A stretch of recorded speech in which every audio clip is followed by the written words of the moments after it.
What do you think? It's about to get windy, buddy. Yeah.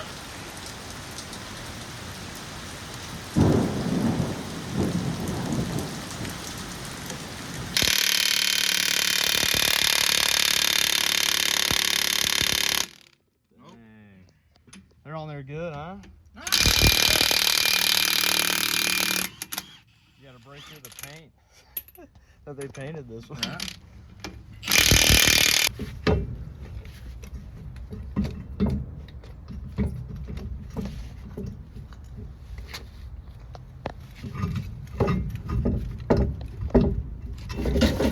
Got it. So currently got the front wheel off. We're adding length to these wheel studs so that we can run aluminum wheels, super singles, much better design, give us more flotation on wet yards, things like that where we plan to take this. So first thing we gotta do is take off this brake drum, ultimately remove the entire front planetary hub assembly so that the studs can be knocked out. They have to be done on the bench because there's not enough clearance behind the Marmon Herrington axle. So we will remove everything, drain the oil. This is oil bath, it is not grease. A lot of mistake people make in this world is oil bath fittings, or not fittings, but gears do not take grease. Grease will actually ruin an oil bath. It's much like a commercial trailer truck. Anything oil bath must have oil, not grease in it. Grease will plug up the drain back holes and actually burn the gears up inside of it. Yeah, so as Robert said, we're working on the passenger side hub. We did the driver's side. We did that, it took us, 3 months to do it? Roughly. Figuring things out, ordering parts, all that good stuff. So, this will go a little bit quicker, but we can show you guys a little bit more in depth. Behind us here on the tarp, under the tarp is the crane. You saw last video, we brought that back. So we got to get this hub swapped out, get the ECM plugged back in, TCM plugged back in, and floorboard finished up so we can put the interior back together. Then we can roll this thing out under its own power again and start working on prepping the truck frame for the crane.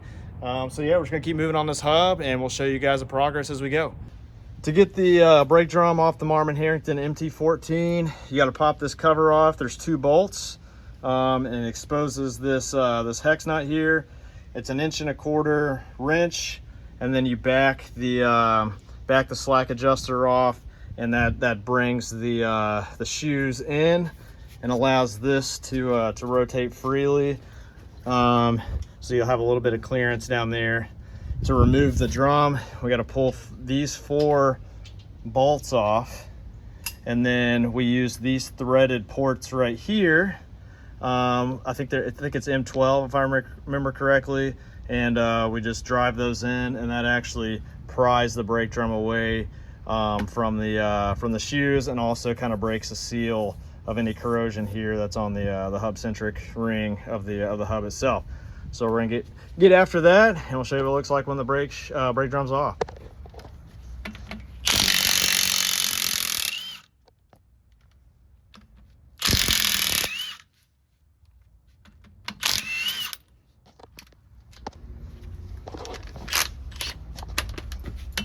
Ready? Yeah.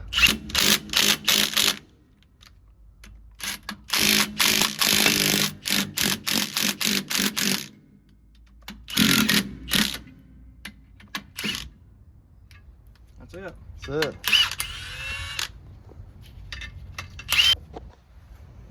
Now that the really heavy brake drum is off, this is what the hub assembly looks like.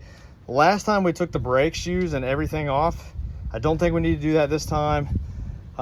So we're still kind of figuring out what we were doing on the first one. We're gonna drain it, pull this cover off, and then we can start pulling the snap rings and gears and all that stuff out. Then we can unbolt the bolts that hold the planetary assembly together. That'll come out, and we can back the spindle nuts off and all that stuff, and we'll be down just the spindle. Then we can knock these studs out, put the longer studs in, clean the hub up, paint it, do whatever we're gonna do, and then it's just the opposite, reinstall everything. So it's not too crazy. We'll get into some more of the specifics on when you reinstall the hub, some of the torque ratings, and then measuring the end play and all that stuff. But for now, we're just gonna keep going on disassembly.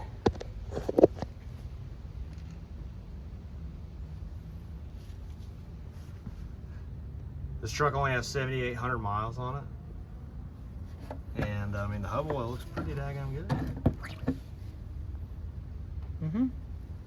It's like it hadn't been driven much. Nice. Okay. So one thing Marmon Herrington did pretty cool was they have these threaded bosses, I guess threaded holes throughout the disassembly process where you use the fasteners to actually separate the covers. So it does come in handy. So Robert right now is basically removing the cover that houses all the snap rings and gears behind it, and where you ultimately fill the oil in. So you'll see when we pop this off, all the gears and everything. Bam. There it is. So we'll pull this snap ring off, and then there are two plates behind here that we'll remove, and then we'll pull this snap ring off, and then the sun gear comes out along with some spacers and some machined pieces. And then once the sun gear comes out, we can back these out and pull the whole hub face off, and we'll just be left with the spindle nuts. And that might be all we get to today, is everything with just the spindle nuts, but that will allow us to prep the hub for the rest of the stuff in the background. So we'll keep moving. All right, we got the big snap ring out, the first little plate that was in there. Now we're doing the small snap ring.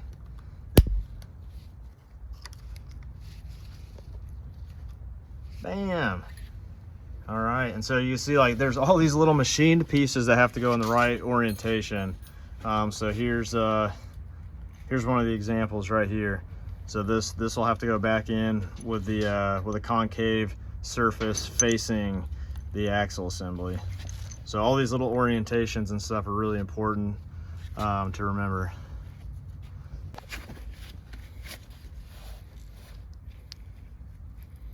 Almost.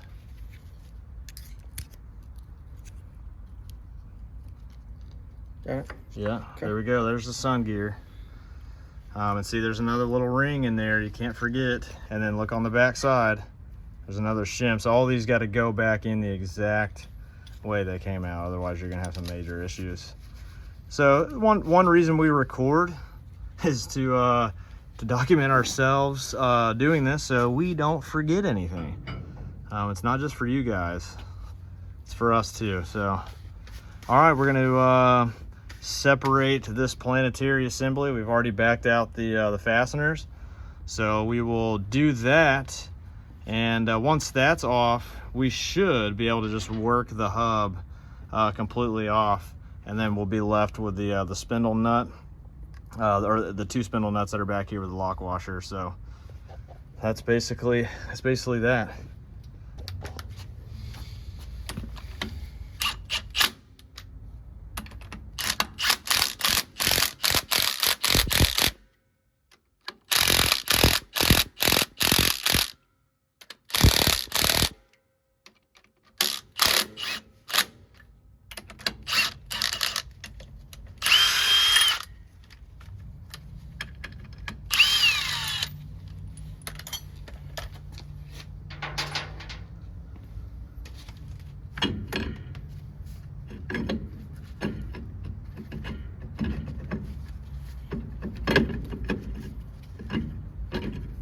There we go.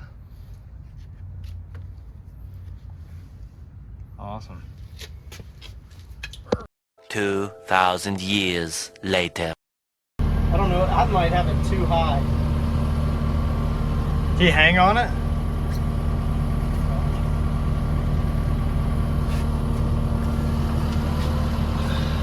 It's turning a little. Is it? Yeah, just a little bit.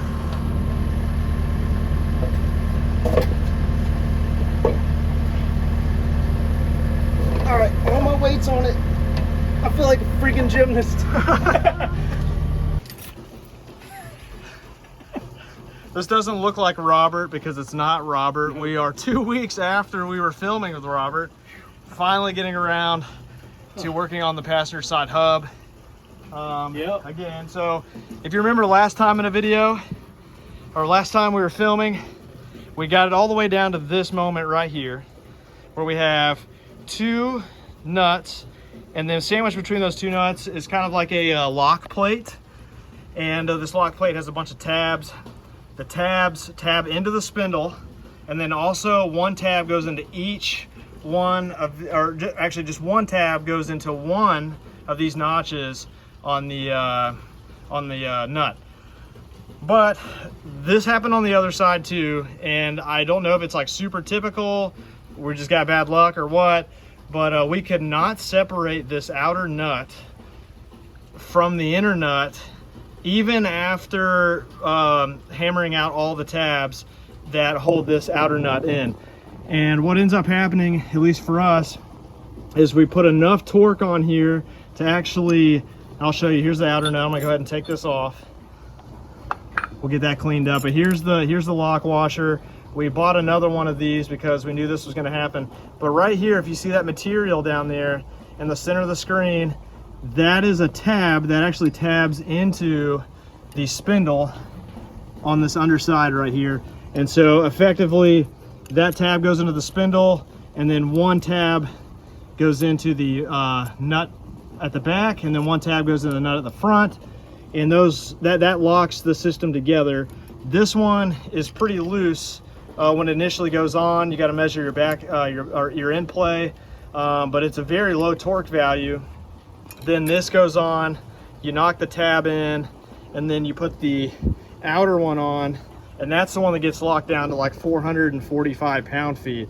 But we were putting well over 445 pound-feet to get this to even start to move. And that is because, for whatever reason, the outer nut will not break its friction bond with the lock washer that is locking in the rear nut. And so what happens is this whole thing, until you shear that tab off, this happened on the other side too, when you shear that tab off, then the whole thing can rotate as a unit, but you're fighting both nuts at the same time, and it's really hard all the way until the very end. And I know that's not super great for the threads, but you know, hopefully only happening 1 time, that's okay.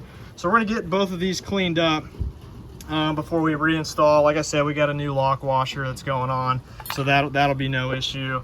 But now basically what we're gonna do is pull this last nut off. See, it turns by hand now, which is nice, which is what you would hope the outer one would do once you broke it free, but that was not the case.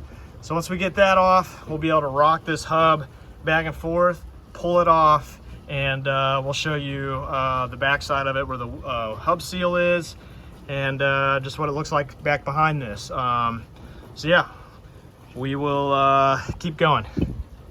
All right, so we just use this little track tool to go around the inside of the hub and kind of pry it free. There's a wheel seal in there that's suctioned pretty tight. It's free now. Daniel's gonna pull the whole assembly out together.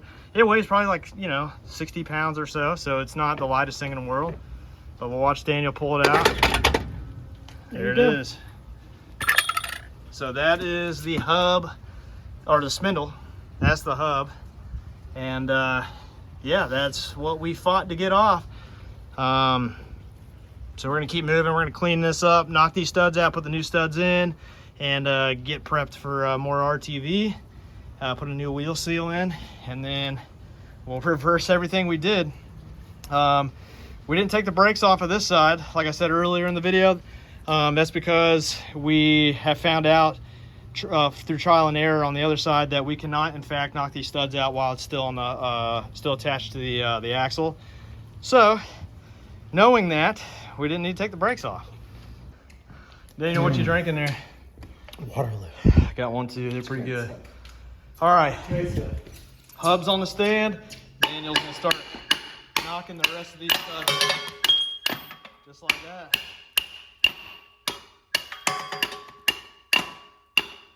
I feel like I'm on a game show. A minute to win it. Whack 'em all. Here we go. Nice. Yeah, we had already loosened them, or hit them once on the while it was still on the axle. So outside. No big deal. Yep, so we're gonna clean this surface up. We gotta flip it over now and put the new longer Marmon Herrington studs. And I will show you that real quick if I can find the stud here. Our workshop is a disaster right now. So here's the new stud. Daniel, grab one of those old ones. These are gigantic studs, by the way. So you see literally all this work for an extra 1/2 inch, but that's what we need to clear those aluminum wheels. We got the old wheels on there right now, but you can see we got plenty of thread. So cool. All right, we pulled the wheel seal out using our little pry bar. Super easy. Now we're just cleaning this up, then we're gonna paint it with some PUG. It'll never see sunlight really, so I'm not worried about the coating fading. It's really just for pretty it up and a little bit of corrosion protection. So we're gonna let this dry off, and I'm gonna treat it with the PUG metal prep, and then we'll throw the PUG on there. We're gonna tape off where the studs get hammered in, that machine surface there. So let's keep going. What's up, Daniel? Hey man, how are you? Good. Use the same fuel filter. Let me first off say this is the next day. Daniel's working on some saw maintenance, updating our little database, looking at some stuff, and then we're cleaning the saws. Starting to rain a little bit here, but we're still going on the truck. I'll show you the hub in just a second, but we are I guess renovating some of this wiring, replacing some of these connectors and the sheathing, and just kind of retaping some things, adding some extra protection on the wiring. So we're replacing a section of sheathing here. Here comes the rain. And so we're just kind of tidying up some stuff before the crane gets mounted right here while we have access to it. Let me show you the hub.